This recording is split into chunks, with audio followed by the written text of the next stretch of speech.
Matthieu 13, versets 44 à 46. Le royaume des cieux est encore semblable à un trésor caché dans un champ. L'homme qui l'a trouvé le cache, et dans sa joie, il va vendre tout ce qu'il a et achète ce champ. Le royaume des cieux est encore semblable à un marchand qui cherche de belles perles. Il a trouvé une perle de grand prix et il est allé vendre tout ce qu'il avait et l'a acheté. Amen. Plusieurs fois dans le Nouveau Testament, Jésus fait référence au royaume de Dieu à travers des paraboles, et à chaque fois, comme dans le passage qu'on vient de lire, le royaume des cieux est assimilé à un trésor inestimable. Et donc la question que je te pose aujourd'hui, c'est est-ce que tu as trouvé ce trésor? Et si oui, le gardes-tu avec sécurité? Amen. Donc dans cet épisode, nous allons donc discuter des étapes clés pour trouver ce trésor et le garder avec toute notre force. Alléluia. L'apôtre Paul nous dit dans Romains 10, verset 17, « Ainsi la foi vient de ce qu'on entend, et ce qu'on entend vient de la parole de Christ. » Donc la première étape, c'est entendre la parole de Dieu. Toujours dans Romains 10, cette fois-ci, verset 14 à 15, « Comment croiront-ils en celui dont ils n'ont pas entendu parler? Et comment entendront-ils parler s'il n'y a personne qui prêche? Et comment y aura-t-il des prédicateurs s'ils ne sont pas envoyés? » Donc il faut qu'il y ait des prédicateurs pour qu'une personne puisse entendre la parole de Dieu. C'est pourquoi dans Acte 2, quand l'Esprit Saint est descendu sur les 120, donc ils ont commencé à parler en langue, donc ça a attiré l'attention de la multitude qui disait qu'ils sont ivres. Et Pierre, qu'est-ce qu'il a fait qui a entraîné la conversion des 3000? En fait, il a commencé à prêcher. Amen. Et il faut savoir que le fait de prêcher ne se limite pas aux 5 ministères mentionnés dans Éphésiens 4, verset 11, où on peut lire « Et il a été donné les uns comme apôtres, les autres comme prophètes, les autres comme évangélistes, les autres comme pasteurs et docteurs. » Oui, effectivement, ils sont appelés à proclamer la parole, mais tous les saints sont aussi dans leur propre sphère d'influence, ils sont aussi appelés à être soldats fidèles de Jésus-Christ. Donc en d'autres termes, on est tous envoyés. Amen. Ensuite, toujours dans Acte 2, quand Pierre avait fini de prêcher, donc la multitude, ils ont eu le cœur touché et ils ont demandé « Hommes frères, que ferons-nous » Et à cette question-là, Pierre a répondu « Repentez-vous ». Donc, après avoir entendu la parole et l'avoir acceptée, la première chose qui est demandée, c'est la repentance. Et c'est cette repentance-là, en fait, qui met notre cœur dans les conditions pour accepter Jésus-Christ dans notre vie.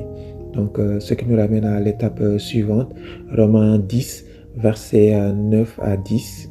Si tu confesses de ta bouche le Seigneur Jésus et si tu crois dans ton cœur que Dieu l'a ressuscité des morts, tu seras sauvé.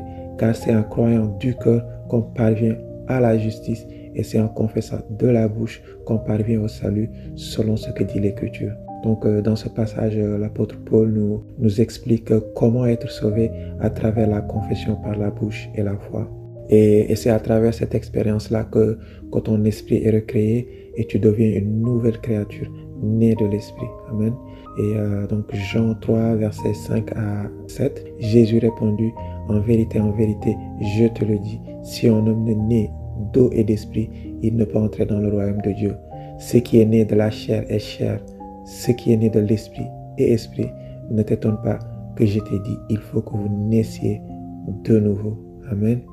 Après cette étape, la question qu'on peut se poser, c'est comment savoir que je suis sauvé? Comment savoir que je suis né de nouveau? On peut lister plusieurs preuves, mais on va se limiter à un seul qu'on peut trouver dans Matthieu 7, versets 18 à 20. Un bon arbre ne peut porter de mauvais fruits, ni un mauvais arbre porter de bons fruits. Tout arbre qui ne porte pas de bons fruits est coupé et jeté au feu. C'est donc à leurs fruits que vous les connaîtrez. En d'autres termes, si tu es né de l'esprit, tu dois manifester en fait le fruit de l'esprit. Galates 5, verset 22. Mais le fruit de l'esprit, c'est l'amour, la joie, la paix, la patience, la bonté, la bénignité, la fidélité, la douceur, la tempérance. En d'autres mots, si tu es né de nouveau, tous ces fruits-là, c'est des fruits qui qui doivent se manifester en fait dans ta vie. Amen. Alors pour finir, il faut savoir que la vie chrétienne en fait c'est quelque chose de continu. Tu ne peux pas être chaud aujourd'hui, ensuite froid ou tiède demain. Donc il faut vraiment s'assurer de toujours rester en communion avec Dieu.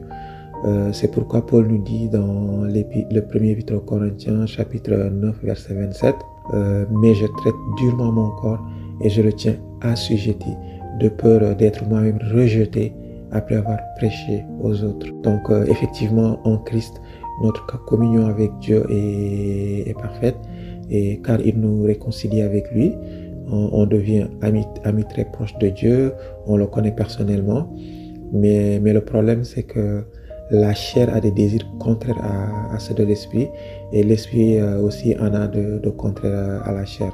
Donc il faut toujours tenir la chair assujettie afin de ne pas entendre à la fin de sa course je ne vous ai jamais connu, retirez-vous de moi, vous qui commettez l'iniquité. Donc je pense que c'est vraiment la pire des choses à entendre à la fin de sa course. Donc et pour éviter cela, il faut vraiment s'assurer de tenir sa chair assujettie et vivre selon l'esprit, car Jésus nous dit dans Matthieu 7 verset 21 que pour rentrer dans le royaume de Dieu, il faut faire la volonté de Dieu qui est aux cieux. Et faire la volonté de Dieu, c'est seulement possible en fait si tu marches selon l'esprit et non selon les désirs de la chair.